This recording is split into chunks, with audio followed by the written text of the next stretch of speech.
Buenas tardes, profesor. Mi nombre es Tamara Becerra Navarrete y el día de hoy mis compañeros y yo vamos a hablar sobre el marco jurídico de residuos tecnológicos. El grupo está integrado por el compañero Bastida Miranda Eddy, Coronado Sánchez Jacob, Crespo Casierra Andreini, quienes hablan Tamara Becerra. Ya.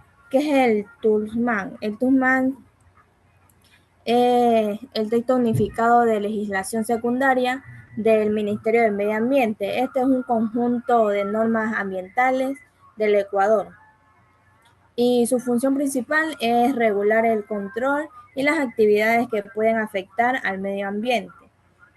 Básicamente este documento lo que hace es establecer las reglas para proteger los recursos naturales como el agua, el aire, el suelo y la biodiversidad. También controla el manejo de los residuos peligrosos y tecnológicos. ¿Para qué? Para evitar la contaminación y daños a la salud de las personas. Este básicamente se basa en tres principios importantes, como la prevención, la precaución y la contaminación. En la prevención lo que hace es evitar daños ambientales antes de que ocurran. En la precaución, aquí se toman medidas aunque existan riesgo de contaminación.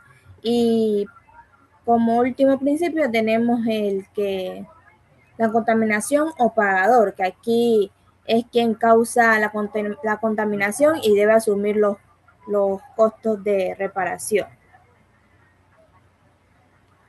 Ya. También el Ministerio Ambiental es el que permite a la autoridad y se encarga de supervisar que estas normas se cumplan correctamente. La siguiente diapositiva, por favor. Ya, ahora sobre las leyes medioambientales. Estas leyes son normas que se buscan proteger la naturaleza y garantizar un ambiente sano para así proteger a las personas. Estas leyes lo que hacen es regular las actividades de empresas, instituciones y ciudadanos para evitar impactos negativos en el entorno. En el artículo 1 tenemos el ámbito, que este artículo aquí explica que todas las actividades públicas y privadas pueden afectar el ambiente y deben cumplir las reglas ambientales. Este se enfoca en la protección del aire, del agua, del suelo y biodiversidad frente a agentes contaminantes. El segundo artículo, que es sobre los principios. Aquí se mencionan los principios más importantes que guían al cuidado ambiental. Uno de ellos es el preventivo, que aquí se actúa antes de que exista la contaminación, como lo dije anteriormente, y el precautorio. Aquí se toman medidas antes de que no exista total seguridad del daño y la contaminación, que la persona o empresa que contamine debe responsabilizarse y reparar el daño que haya causado. Básicamente estos principios ayudan a reducir riesgos ambientales y fomentan el cuidado de la naturaleza. En el artículo 4, que es la rectoría, este artículo lo que hace es señalar que el Ministerio del Ambiente tenga una máxima autoridad ambiental en el país y es la institución encargada de controlar, supervisar y hacer cumplir las normas ambientales. Y el artículo 6, que son las obligaciones generales, aquí se establecen de que cualquier proyecto o actividad pueda causar impactos ambientales y debe sostenerse a controles y evaluaciones. También se promueve la reducción de desechos, el reciclaje y reutilización, el ahorro de residuos naturales, el uso de tecnologías limpias y la participación de la sociedad en el cuidado ambiental. Y el objetivo de esto es básicamente es lograr un desarrollo sostenible, es decir, que puede satisfacer las necesidades actuales sin dañar el futuro de las próximas generaciones. En el reglamento de desechos peligrosos, este reglamento lo que hace es controlar los residuos peligrosos que pueden afectar a la salud humana y el medio ambiente. O sea que los desechos peligrosos son materiales tóxicos, dañinos que necesitan un manejo especial para poder evitar la contaminación. Algunos ejemplos de esto pueden ser las baterías, los químicos, el aceite, los aparatos electrónicos y residuos eh, industriales. En los aspectos importantes se puede definir que los residuos son considerados peligrosos, también establecen reglas para su almacenamiento, transporte y eliminación. Este también busca prevenir accidentes y contaminaciones ambientales. También promueve el reciclaje y la reutilización de materiales. Como un pequeño resumen de todo esto, se puede decir que esto puede garantizar que estos residuos sean manejados de manera segura y de forma responsable. A continuación, mi siguiente compañero. Hola, profesor, soy Bastián Miranda de Alexia y vamos a hablar un poco sobre el proceso de chatarrización de los bienes públicos. Bueno, el proceso de chatarrización viene del decreto ejecutivo número 1721-A, en la cual este es un reglamento de chatarrización de bienes inservibles del sector público, en la cual está compuesto por los siguientes artículos. Artículo número 1 dice: todas las entidades y organismos de la administración pública central e institucional deberán de disponer la charterización de vehículos, equipos camioneros de transporte, aeronaves, naves, buques, materiales, tuberías, equipos informáticos y todos los demás bienes similares con estas características que hubieron sido declarados obsoletos o inservibles, cuya venta no fue posible en ese momento, en la cual todo esto tienen que cumplir un reglamento en la cual es de bienes públicos para no tener ningún tipo de efecto negativo dentro de esta, en la cual dichas entidades y organismos tienen que remitir un trimestralmente un informe hacia el Ministerio Industrial y hacia el Ministerio de Productividad de la lista de bienes que antes han sido afectados y no tuvieron una buena rendimiento o composición dentro de esta, en la cual este es un proceso que se tiene que hacer de ley en todas estas entidades que tienen que hacer el proceso de chaterización en bienes públicos.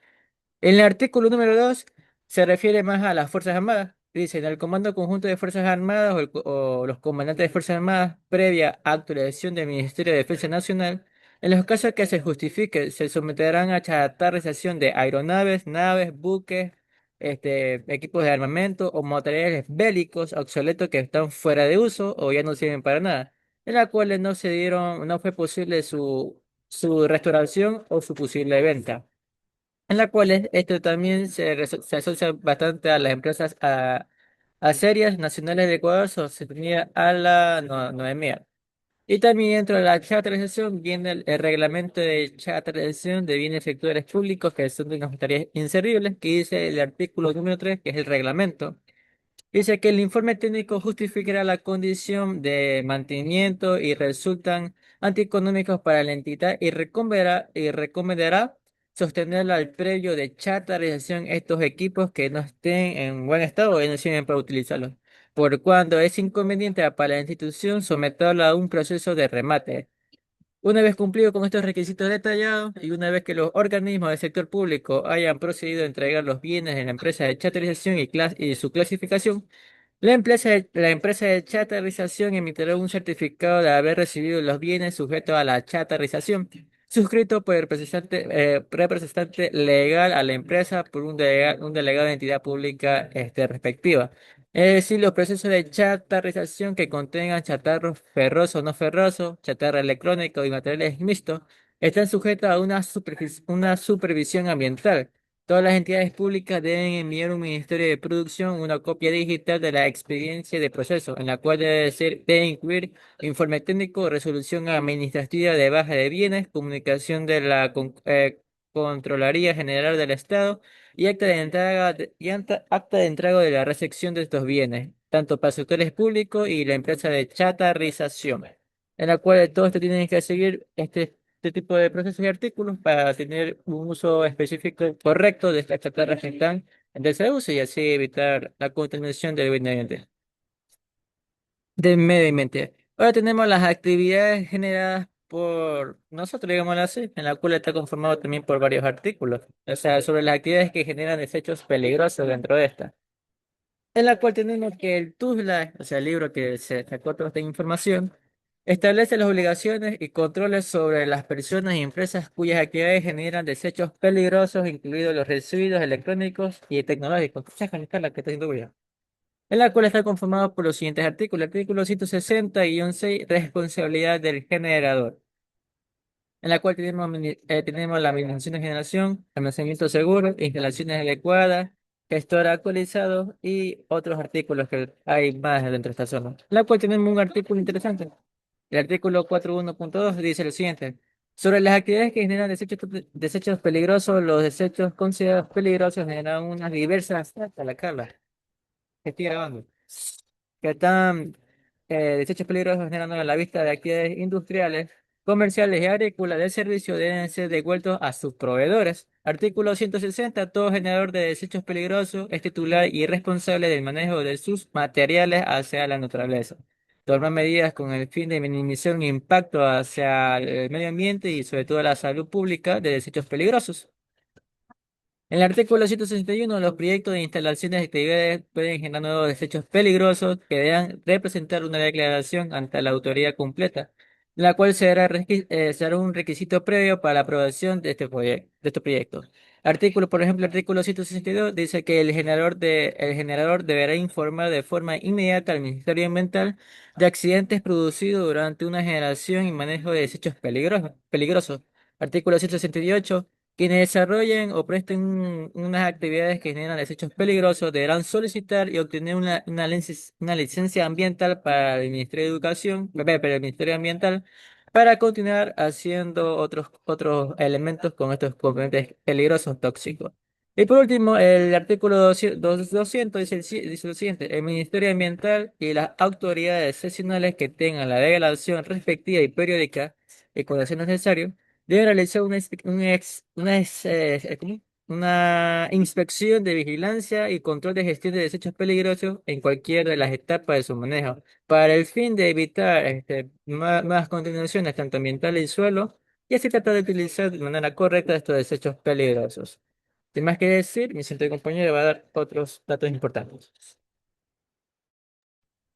Muy buenas tardes, estimado profesor. Soy la estudiante Carla Andreina Crespo Casierra y le voy a dar sobre el manejo, almacenamiento y disposición y a su vez prohibición de descarga de residuos peligrosos.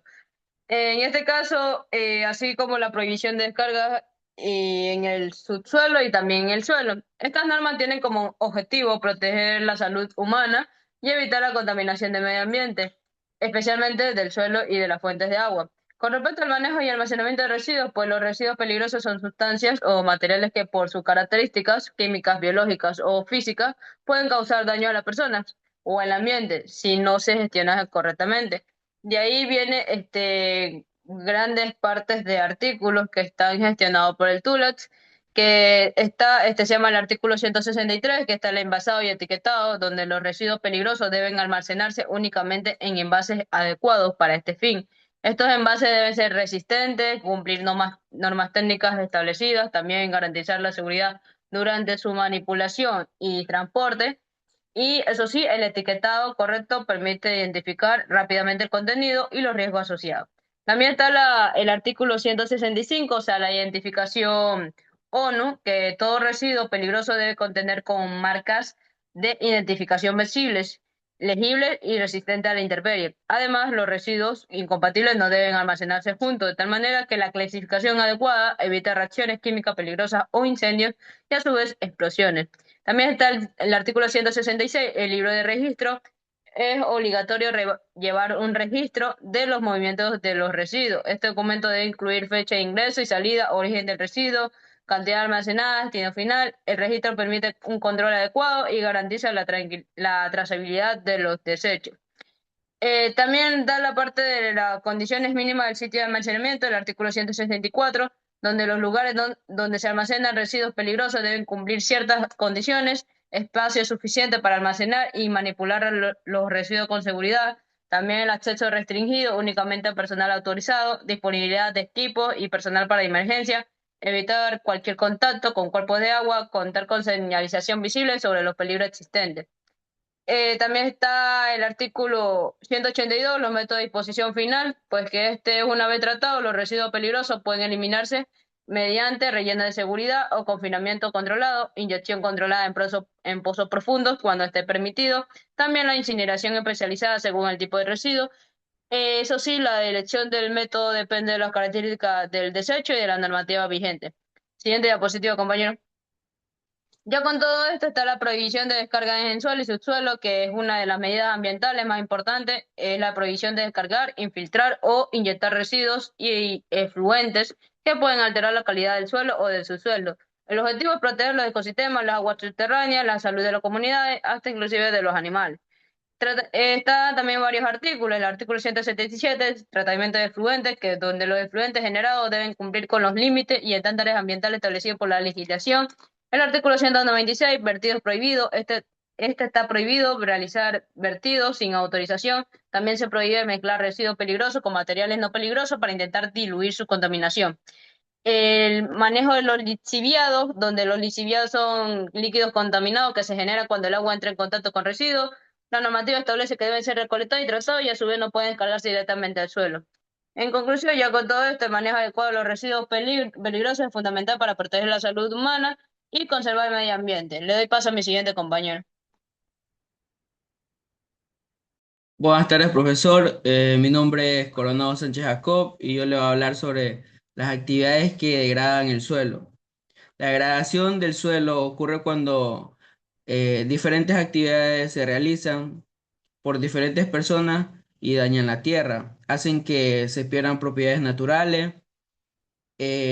Cuando el suelo se degrada, pierde la fertilidad, disminuye su capacidad para producir plantas y puede afectar a los seres vivos y al medio ambiente. Aquí en la diapositiva podemos ver diferentes artículos y les voy a hablar uno de los cuatro que están aquí. Tenemos el artículo 4.1.2.3, que este artículo se enfoca en el almacenamiento y manejo de transporte de sustancias peligrosas. Su objetivo es prevenir accidentes o derrames que puedan afectar al medio ambiente, como por ejemplo un camión que transporta químicos puede sufrir un accidente y derramar esas sustancias peligrosas sobre el suelo. Tenemos el artículo 4.1.2.7, que este artículo habla sobre el manejo adecuado de los residuos de plástico. Los plásticos tardan mucho tiempo en degradarse y permanecen durante mucho tiempo en el ambiente. Si muchas personas arrojan botellas o fundas al suelo, el problema se vuelve más grave. Siguiente diapositiva. Tenemos suelos contaminados. El suelo contaminado contiene sustancias dañinas que afectan a las personas, animales, plantas y al medio ambiente. Cuando ocurre la contaminación, primero se informa a las autoridades, luego se revisan las zonas afectadas, de ahí se identifica el origen del problema y finalmente se crea un plan para limpiar y recuperar el suelo. Podría decir que todos estos artículos tienen un mismo propósito: proteger el suelo, disminuir la contaminación y evitar daños ambientales, porque el suelo es uno de los recursos más fundamentales para la vida y dependemos de nosotros mismos para poder cuidarlo. Muchas gracias.